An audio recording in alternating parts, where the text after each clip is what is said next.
The new Flat Rate Podcast. The new Flat Rate! For contractors ready to boost tickets, simplify business, and gain freedom. Today, we sat down with Alex Miranda, the CEO and co-founder of Virtrify. And now, your host, Danielle Putnam. Hey everybody, I'm Danielle Putnam, CEO of the new Flat Rate, and with me today is Alex Miranda, the CEO and co-founder of Virtrify. Welcome, Alex. Thank you for having me, Danielle. I'm excited to be here, talk to your people.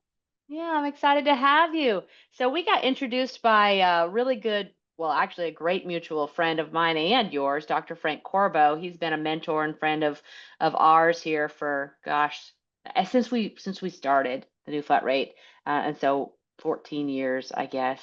And then you've been friends and working with him for 10 years or something like that, right? Yeah, I was thinking. Yeah, so Frank introduced us, and once we started talking and I learned a little bit more about Virtrify, we had to jump online so that everybody else could hear too. So Alex, if you'll just start with a little bit about yourself. I know that you're in Miami, but how did Virtrify come about? What is it? Let's start there. And Yes. any personal things you want to sprinkle in there. Your beautiful wife and wonderful children. Love to hear about them too. Thank you. So, I'll start at the beginning. I was born in Germany. People don't know this about me, actually. It's that, when they ask you three questions, I was like, which one's the not true one? I'm like, yeah, born in Germany. Everyone always picks that one. No, my dad was in the army. Oh, wow. I would have never guessed that. Yeah, he was in the army. So we finally, after all of the places that we traveled, because my dad chose to be one of those army people that moved every 2 years. So we got to live around the world. It was awesome. Wow. But we ended up here in Miami. I was always an entrepreneur, Danielle. I don't know if this is you too, but as a child, I was always trying to hustle, sell something. I'll find something and try to sell it. Took it from my grandma. Wow. Yeah, I always knew I was gonna start a business. So I went to Cornell for business. I went there for 4 years and came back to Miami and started a branding agency with some of my friends. We were doing branding for nightclubs. That was the thing. I mean, you're in Miami, you're 21 years old. What's like the top epitome of life? 21, Miami. Oh, yeah. Yes. Nightclub promoter, marketer. But I was taking that Cornell education and applying it to the nightlife industry. Okay. Wow. I was on the professional side here of the business. Okay. Yeah. And so, but the business was amazing. South Beach office, employees. We were crushing it because this was in that transitionary period where nightclubs were going to start to go digital and they were going to use social media. I was in that phase. I was in the MySpace when nightclubs had MySpace accounts. Oh, so yeah. I was in a cool period, and nightclubs obviously saw these 23-year-olds as a great agency provider for them. The crash of '08 came, that we all experienced in some way, shape, or form, and the nightlife was severely affected by that. But I'm sitting here with all of these employees, Danielle, in a South Beach office, just at the height of just awesomeness. And instead of adjusting, I just kept trying to pay everybody, keep everybody. But then my CPA meets with me and says, "Hey, you've been taking payroll tax money to pay, but you owe all this money to the government in payroll taxes." And I didn't have the money to pay that. So that was an extremely difficult time period where I had to make a big choice.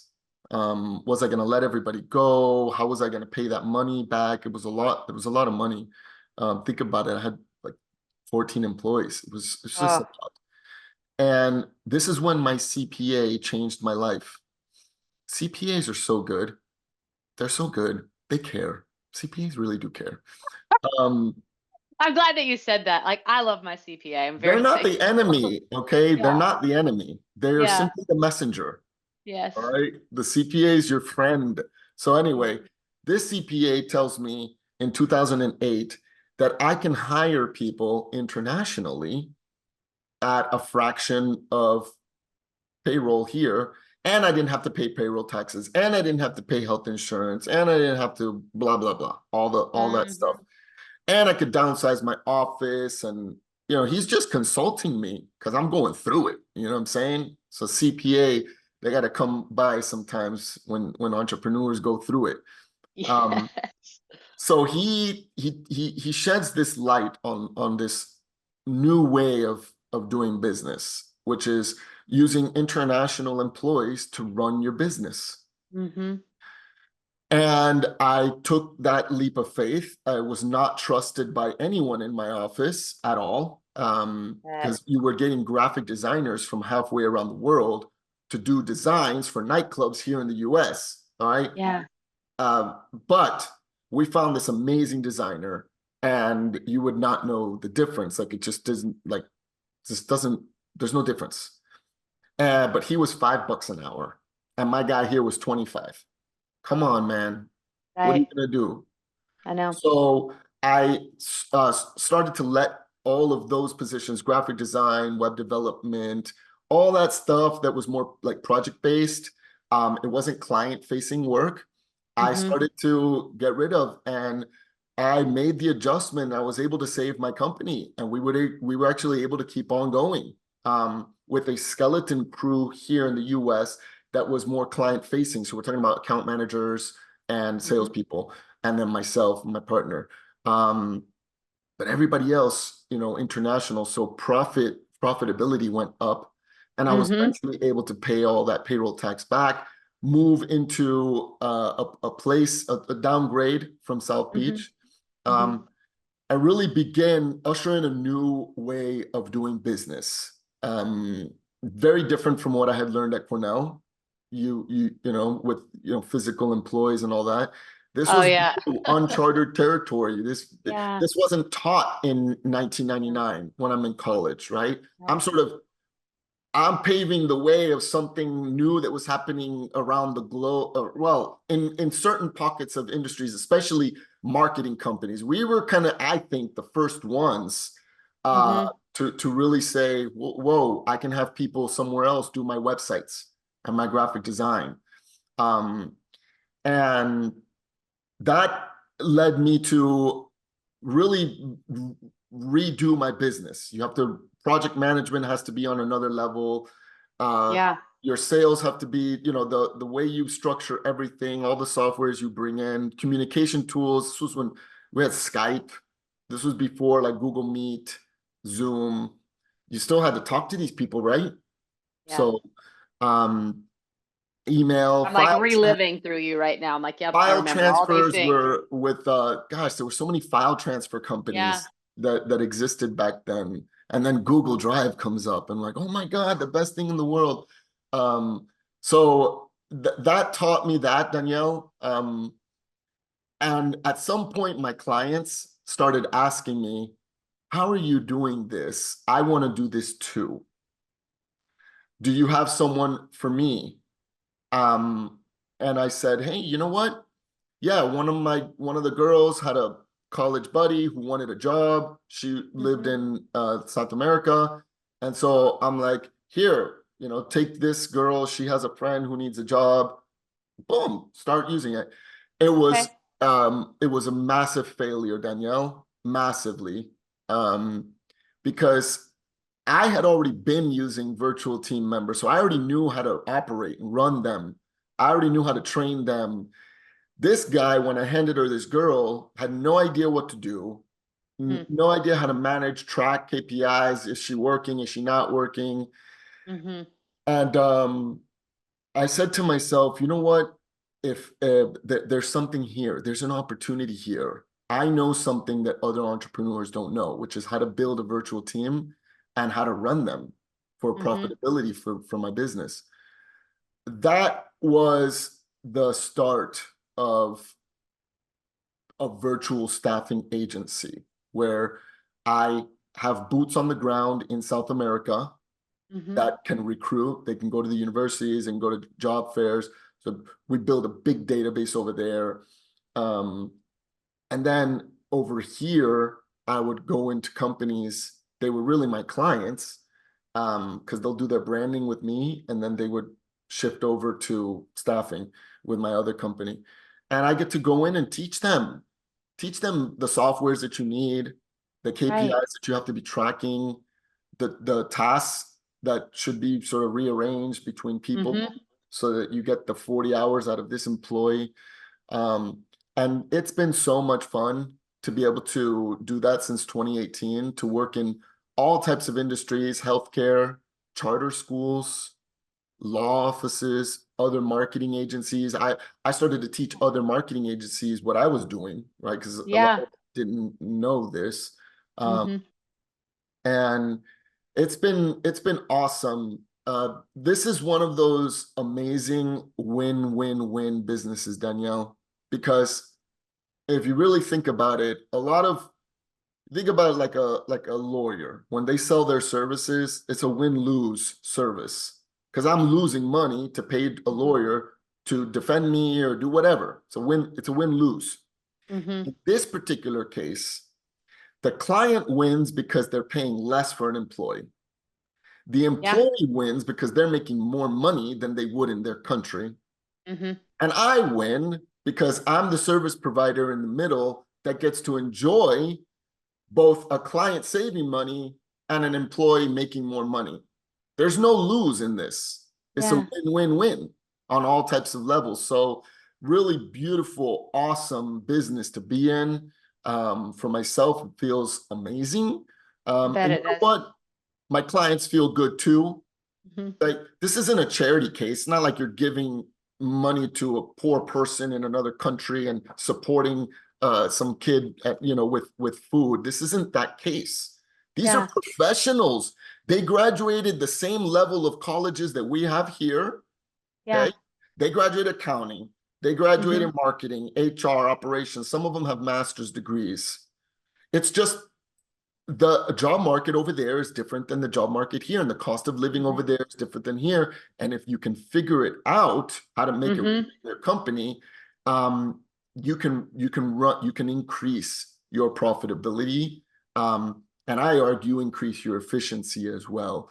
So it's Mm-hmm. been amazing, and that takes us to today because recently I've been doing a lot of home services companies that have been now starting to enjoy what it is to have a virtual employee really run a lot of the admin work in a home services business. Yeah, thank you. And I want to ask some specifics about that so that we can really tailor our time for home services too. So, but a couple points from your story. Thank you for sharing the pain of your journey. What was I doing? I was biking yesterday. I got a knee injury a couple weeks ago. I'm trying to train for my first marathon, and like a dummy, I was scrolling my phone while I was running one morning, trying to find something to listen to. And so I fall on my knee, and every time I run, it feels like it's gonna blow up. And so finally on Friday, a couple weeks later, I went to the doctor. Like it took me a couple weeks to realize, wait a minute, this isn't getting better. So I go to the doctor, and she's like, it's just totally inflammation, nothing's broken, no running for 2 more weeks, take this and whatever. So anyway, this morning I'm walking. Yesterday I'm biking, trying to get used to this not running. So on my bike ride yesterday, my point is I was listening to Alex Ramosi and talking about the importance of the pain of the entrepreneur and the things that we go through and the pushing through and the success coming through that. But it's so easy to think, oh, wow, Alex Miranda is an overnight success. Danielle's an overnight success. And on this bike ride yesterday, he's saying, yeah, it looks like an overnight success. Everybody, is like, oh, wow, look how successful. But nobody talks about the pain enough. All Mm. those years and years and years, they don't talk about it during, right? And so the time and that nightclub season, as you're talking about it, like I was kind of like living vicariously through you. I was like, I remember being in my 20s. I was living in Portland, Oregon, and it was so fun. Like I totally I went from Bible school to living on my own, and I called it the pendulum swinging. I'm like, kind of had to find my balance again because all of a sudden you got all these nightclubs and it was so fun, and then it's like, okay, wait a minute, where's the center again? Mhm. But anyway, so thanks for sharing that because I know our listeners, they go through pain and they've been growing these businesses, primarily home services, heating and electrical and plumbing. And so whether it's with their employees, their technicians, the growth pains, the marketing pains, but year after year, and then all of a sudden they're 30 years in. It's like, wow, we've made it. So you're paying to triumph. I appreciate that. I appreciate that you said that, you're working with everybody. You found a solution in a business that you can enjoy growing, and you can serve so many different markets. And that is awesome. So the efficiency, I want to make sure that we talk about the efficiency with home services for sure. You're helping people to save time. I know it's difficult to bring on a new team member. I face this. I bring on a new team member and I'm like, okay, I know I need them, but 40 hours actually is a lot. So are we getting our 40 hours worth for no. I think that, here at my company, if we just work 30 hours, I think that we'd probably be doing a lot better, right? So when you talk about, let's start with a case study for home services. That's a great How- question because pain, people have levels of problems, and I know this, that home services have these levels of problems. There's the external problem. There's an internal problem and a philosophical problem that all of us go through. We're usually only aware of the first two, the external problem. The external problem is phones are not getting answered and leads are not being followed up on in the timely manner in which they need to be in order to win that uh, the call job or or yeah. lead that just came in. So that's a external problem, right? It's just, we're well aware these 3 leads fell through the cracks.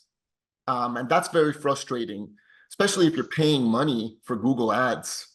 Like, you just lost a lead because I hate it. no one picked up the phone on time.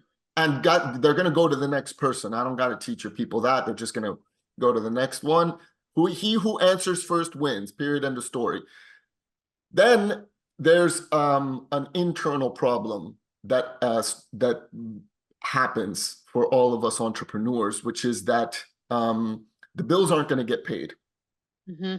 These are just internal problems, right? It's not your customers don't see that. They don't see the struggle that's going on, but there's internal issues that are happening. A very common one that entrepreneurs go through is you've got the money comes in, but the money goes out, and then what's left for me? And so there's this sort of profit problem. And everybody else is getting their money. What about me? I did all the work. Yeah. How is my technician getting more money than I am? I know this is happening. I don't gotta guess it. I just know things are happening. That's just because the profitability isn't there. Then you have these philosophical problems that many people aren't aware of, Danielle. This is a big one. You can't go on vacation because you're stuck in your business. You can't enjoy the life without your phone next to you because someone has to answer that call. Because if it doesn't get answered, you lose the bid, you lose the contract, you lose that opportunity. You could be in a movie theater and you got to get up and go out and take a call. You could be on a cruise and you got to stop and get on a cruise. I know this to be true. And that's robbing time from the family. That's robbing time from life. You know, my brother at 33 years old, he passed away. I was 28, he was 33. At 28, it's 2008. So I hadn't yet started this whole virtual staffing thing. My CPA hadn't yet warned me of the issues yet. So it's my brother dies on the year that I'm peaking in my business and things are amazing. And after he dies, I'm thinking to myself, of all the times he had invited me on trips, meet me here. He was a doctor, so he'd get all these trips paid for to go to different places. He'd always be inviting me to these trips. And I can't go because I'm stuck in the business. I'm just stuck. Like if I was gone, there was going to be no money made. That happens a lot of times too. Yeah. If you're not there, no money comes in. So now a trip doesn't just cost you the cost of the trip, it's the opportunity cost as well. of Well, and I not, hear this in home services all the time, right? They can't take a week off to go to a because it trade costs show. They double. can't. Yes, yes, all the time. A trip is double. Hmm. So, but now my brother's gone. Mm. Now there's no chance at having those vacations with him. So the virtual staffing thing came at a time too where I'm extremely sensitive to this thought that I lost a lot of time with my brother. And so when I started to realize other people could do the work for me, it no longer, I dropped the pride of like, I need to do the work. Like I'm the Hmm. best one to do it. I'm the only one that should do it. Yeah. And I started to say, you know what? I'm not going to do this work anymore. This work is keeping me enslaved here into this business. And these are the philosophical things that are deep down inside of us. Some of us don't even, we aren't even aware that these things are eating at us until something tragic does happen. And then in hindsight, we realize this has been something we've been going through for a very long time. Hmm. This this isn't just a home services problem, Danielle. This is an entrepreneur problem, It really. is. Hmm. The time that we spend working on our business or in our business. I'm not going to say on, because we should be working on our business. The time we spend working in our business is clearly time you're not spending with your kids. Let's just be real. It's just what it is. What it is. Hmm. Yeah, it is. And you said the word pride, and I view it as ego too. So often, it's like, can't we shorten that curve? As an entrepreneur, you work and work and work, and it's like a level of maturity where finally one day you're like, okay, the ego is now, I don't need my ego anymore. It's like out of the way. Why do we have to spend all these years and years toiling and toiling till finally we can lay down our pride and our ego and be like, you know what, I'm going to get some help and have other people do different pieces so that I can be a better entrepreneur. Like, why is it? How can we shorten that curve? And Like listen, for tough some of the lessons we go through. home services people that are listening, you are the technician. Like you're the Yes. senior technician. Hmm. You're the one that knows how to fix that widget or thing. So I understand that you have to be the one on the road out, but you don't also have to be the one to come back home and work till midnight doing the accounting Hmm. and billing and all that stuff. You don't have to do it all. Mm-mm. So if you want to be the one that's on the street as the senior technician, cool. Start to get rid of all the other stuff that's keeping you up at night, staring at the ceiling because someone has to send those invoices. But maybe you're not that. Maybe it's the other way around, and you're not the technician, but you're actually the entrepreneur in the business. Awesome. You also are robbing the future growth of your company by doing admin work and taking calls, because then you're not out at the BNI event. You're not out networking. Hmm. You're not at a mastermind event Hmm. figuring out how to double and triple your business. You're not even listening to this podcast right now, learning that there's a way to bring admin people into your business and increase your profitability. Look, I'm also going to say this, Danielle. You've got some people in your office that are overpaid. I'm not here to tell people to fire people. But I don't have to do that, because any EOS coach would go into some of these businesses and say, that person's in the wrong seat of the bus. You've got Tammy doing something and she's only there because she's a cousin and she's not really qualified for the job, and now you're stuck paying her 60, 70,000. Tammy needs to eat and survive. She's got a family. So now you're paying all this money to Tammy. Meanwhile, for half the price, you could have someone doing double the work that Tammy does. God bless Tammy. But at the end of the day, this is your business Yeah. and your profitability. So if Tammy's getting paid and you're not getting paid, who's in the wrong here? Yeah. Alex, why do we have this self-sacrificing, like, um, in entrepreneurship, right? It's like, oh, well, we can't let Tammy go because she needs this job and she's a cousin. And then we're sacrificing the growth and the future of the business. We do it in all different areas of the business all the time, especially like your point. If you're the best wrench turner, then be out there turning wrenches and don't be doing payroll.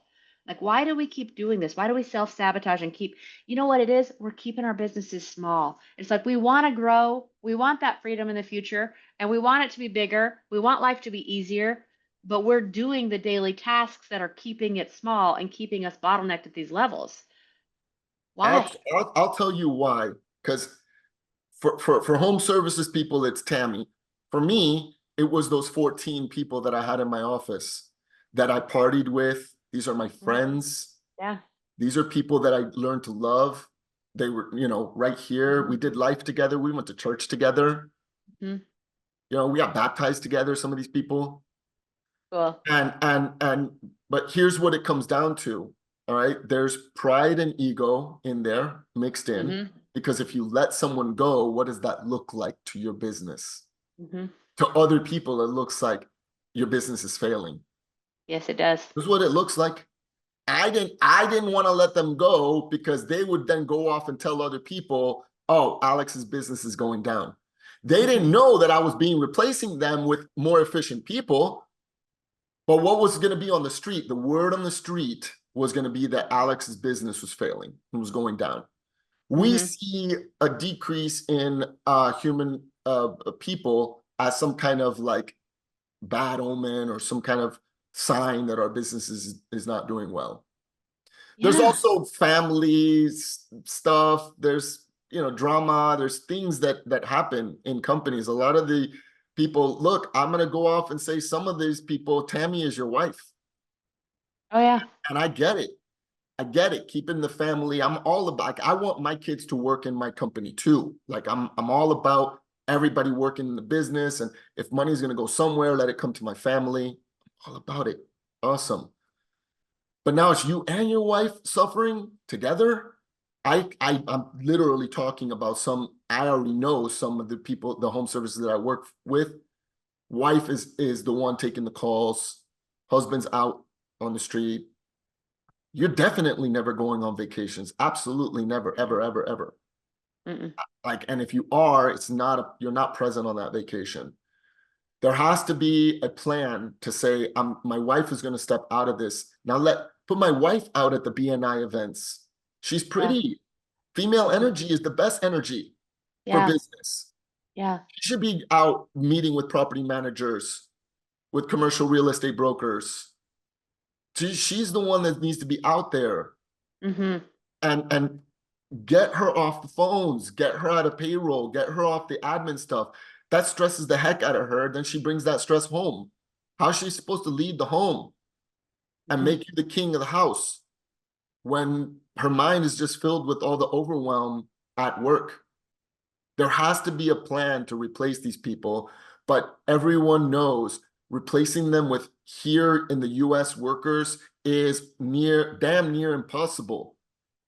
They want too much money. Yeah. And when you find the great one, she leaves you 3 months later for $1 more somewhere else. Now you're back at square zero. So then you're like, forget it. I'm not going through that trauma again. Right. So you're just avoiding pain that you've already been through. There's a better way. You can find international people to take all of that. You don't have to pay them healthcare. They're not going to sue you if you look at them cross-eyed at work one day. They can't, there's no healthcare, none of that stuff, no pay. And they cost what, $15 an hour? Yeah, you said something earlier, Alex, where you said you've learned how to work with and how to manage these teams.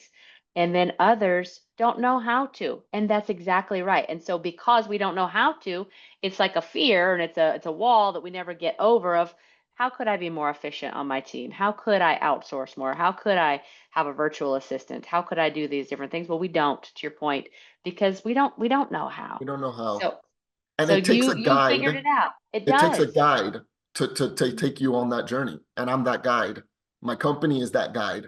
We're like a virtual HR department. So we're going to set up the standard operating procedures. We're gonna set up the checklist, we're gonna put them through training. That's what an HR department does. I don't just find you someone. Again, that was the story of the first friend that I helped. I found him someone and said, here you go. It's a And it didn't failure. work. Do not do this on your own. Straight Right. up. Don't do it on your Well, own. and even just the managing their time, right? How do you track them? How do you look? That's difficult for some of us, right? I Some of us don't like it. If we can't see you, we don't like that. So will you walk through, let's say an HVAC company, let's see the owner is still working in the truck. They've got let's say maybe we've got 2, 3 guys out in the truck in the field, and we're around $1 million, 1.5 in revenue. How could you help? Well, that's I think one of the first things is that they have to tell me how to help them. It's really about identifying where's the biggest problem right now. Every single entrepreneur has something that they hate. Every one of them. Typically, it's accounting. Yeah. We Yeah. all do. But Yes. so I'm no different. Like, so I hated it. I didn't like it even in college. I kind of like blew through those classes 'cause I just wasn't into it. So that's sort of like the first things that I was letting go, like payroll, invoicing, collecting all the money. I was terrible at follow-up. So I'm really great on the first call, Danielle. Like jazz it. I can get you Yes. jazzed up. Oh, yeah, yeah, yeah. Because I know what I'm talking about and I can quickly. But after that, the follow-up, terrible. So I'm expecting them to just follow up with me. So I had to get rid of some of those things. Oh, that's a perfect example though, because that would work right here. Because these owners are going out, they're doing the estimates, they're meeting the homeowners, they're walking through the job, they're talking about what the company can do. They're selling the company, and that's their job, That's where to they should be. sell the company. Yes, Yes, our team can take care of you. We do this. Yes. yes. So then how would your team do the follow-up for them? Well, there's already prescriptions for this. Yeah. I'm not teaching what they don't already know. They've already been to the seminar that tells them how to do it. They've been coached, okay? Yeah. 3 ways to Sunday on follow-up. They're just not doing it. It's look, another one is like, what are you not doing that you should be doing, but you're not doing? Everyone knows what they're not doing. So these are Yes, the they do. things you start to lay out on an initial call. It's like, what do you hate to do? What are you not doing that your coach is telling you to do, but you're just terrible at? And Yeah. let's bundle all those things together and find you an executive assistant that can work across accounting, that can work across, because when I went to school and studied business, it was business administration. What do you learn? Operations, accounting, sales and marketing, finance, human resources. Every single person that graduates with that learns all of that stuff. Then eventually you specialize. But a great executive assistant, Danielle, knows all of this, right? That's why for an executive assistant role, we recruit out of the university bachelor's in business degrees because they know it all. I like that. It's a great first person to have Yeah. on your team to take away all of those rocks in your shoes, thorns in your side, the frustrations of things you know you should be doing, but you're not doing. Those are the Yes. first things you take off of entrepreneurs' plate. Once Well, they're and I love that you that, called it's it just the executive assistant, because I feel like in home services we don't see that on the organizational chart very often at all. And so you'll have an office manager, you might have a dispatcher or a CSR, but the executive assistant can do those things. But remembering that these home service business owners are entrepreneurs, and an entrepreneur performs very well with an executive assistant to execute on their behalf. And yes. so I just want to chime in there to encourage everybody to really listen to that piece and to talk to Alex about that, because you could get you a good virtual EA that starts to take some of the headache and the busy work. Just get rid of the busy work so you can think and do the highest and best use of your time. A lot of the times I'm getting on a call with an entrepreneur because the office manager just quit or put in their 2-week notice. And that's very scary.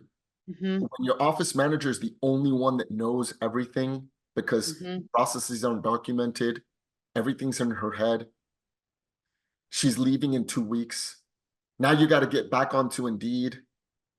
Yeah. about, and it's not like she's going to find her own replacement. So now you're stuck, and now your wife has to come back in the business. You got to come back in.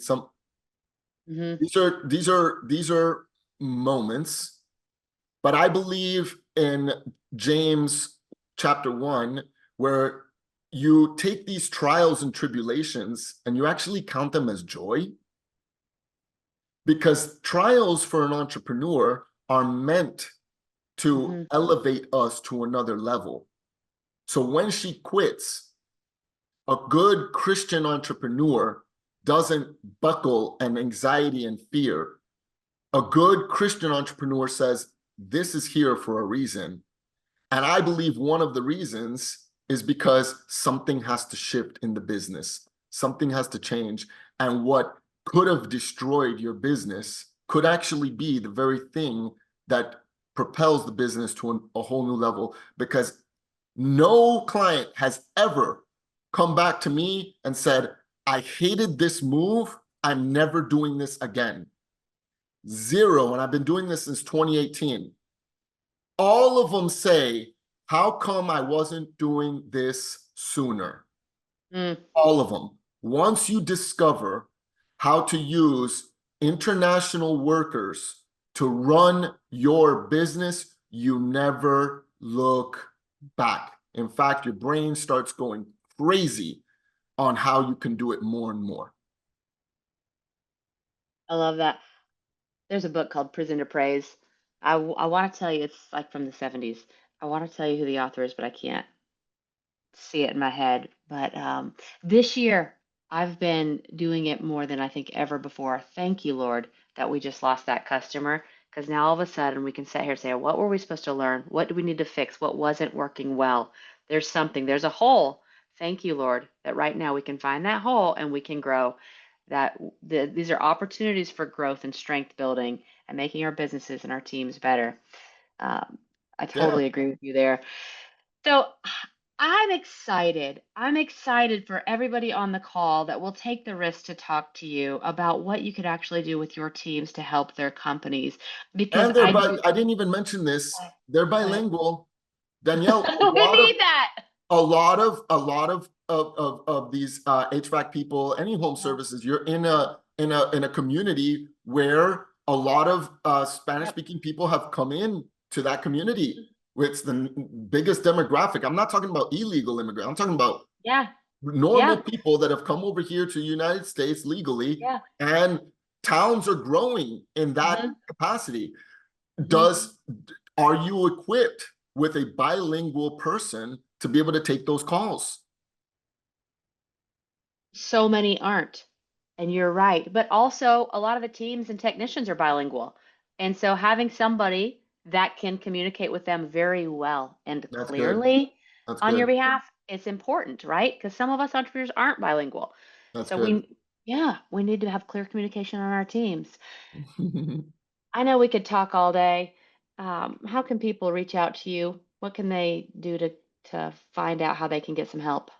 Yeah, virtrify.com, virtrify.com. I'm sure you'll share the link there, but on the top corner it'll say, hire, start, something like that. And just click there, send us your information. I'd love to get on a 15-minute discovery call with you to uncover what's the big pain point. What are you going through? Where's the opportunity? We talked about pain, but I talk about opportunity. Where is the opportunity here? And then we just take it from there. What's cool about our process, Danielle, is it actually doesn't cost you anything until the day you say, you found the person. I love it. Let's go. Let's go with her. Let's go with him. Because until then, I gotta recruit them. I've got to bring you some people. You've got to interview them, right? None of that changes. You're gonna have to interview people, right? But there's no cost for any of that. So there's no skin off back for someone to say, you know what? Let's try this out. Let's see if this is something for us. Yeah. I love it when somebody else does all the pre-interviews on my behalf because I like people. And so the first meeting, I'm like, oh, okay, cool. Yeah, we're going to hire you because I like people. I like everybody. But that's not a good way to defend your culture and your company and your team and what you actually really need strategy wise. And so having your team find the people and recommend, how about these people, that really does save so much of the emotion and the wrong hires. Protect your team, protect your culture. It's important. I That's think good. having that, it's so important to have somebody else help to do that, the filter. Yes, yes. Well, Alex, thank you. Thank you for your time. Thank you for all of the wisdom and the nuggets that you shared. Thank you for your story. Like I said, I'm really excited. We started talking when you were telling me a couple weeks ago about plumbing companies that you've actually been working with and the freedom that you're helping them to find in their business by freeing up their time, their Mhm. processes, their calls are getting booked, their leads are getting followed up on. And so we wouldn't be talking today if I didn't believe in that too, that what a great thing to have at home services and the word thing wasn't the right word. Hold on.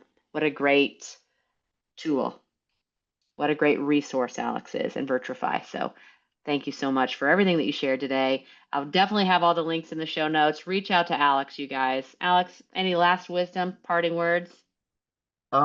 Just keep on, God wants to be in charge of your whole entire business. He wants to help you grow your business. I have a devotional on YouVersion, the Bible app.